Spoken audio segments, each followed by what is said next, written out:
উপদেষ্টা মাহফুজ আলমের দিকে বোতল ছুঁড়ে মারা যুবক হুসাইন অবশেষে মুখ খুলেছেন।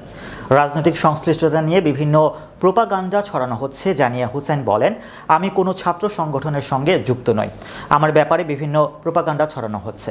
বৃহস্পতিবার এসব কথা বলেন জগন্নাথ বিশ্ববিদ্যালয়ের অর্থনীতি বিভাগের এই শিক্ষার্থী। বোতল ছুঁড়ে মারার বিষয়টি অনাকাঙ্ক্ষিত উল্লেখ করে তিনি বলেন, আমি উদ্দেশ্যপ্রণীতভাবে বোতল ছুঁড়ে মারিনি, বোতলটি আকাশের দিকে নিক্ষেপ করি। কাউকে আহত বা অপমান করার জন্য এ কাজটি করিনি। নিজেকে জুলাই অভ্যুত্থানে রাজপথের যোদ্ধা দাবি করে হুসাইন বলেন, আমার নামে বিভিন্ন প্রোপাগান্ডা ছড়ানো হচ্ছে। আমি শিবির, ছাত্রলীগ কিংবা কোনো ছাত্র সংগঠনের সঙ্গে যুক্ত নই।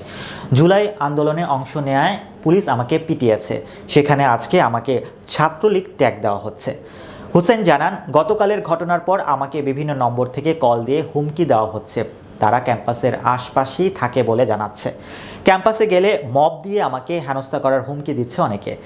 এর আগে কাকরাইল মসজিদের সামনে গিয়েছিলেন উপদেষ্টা মাহফুজ আলম। সেখানে কথা বলার এক পর্যায়ে তাকে লক্ষ্য করে একটি প্লাস্টিকের পানির বোতল ছুঁড়ে মারেন হুসাইন। এরকম একটি ভিডিও ছড়িয়ে পড়ার পর থেকে আলোচনায় আসেন তিনি। অনেকে তার রাজনৈতিক পরিচয় নিয়ে সামাজিক যোগাযোগ মাধ্যমে বিভিন্ন পোস্ট দিয়েছেন।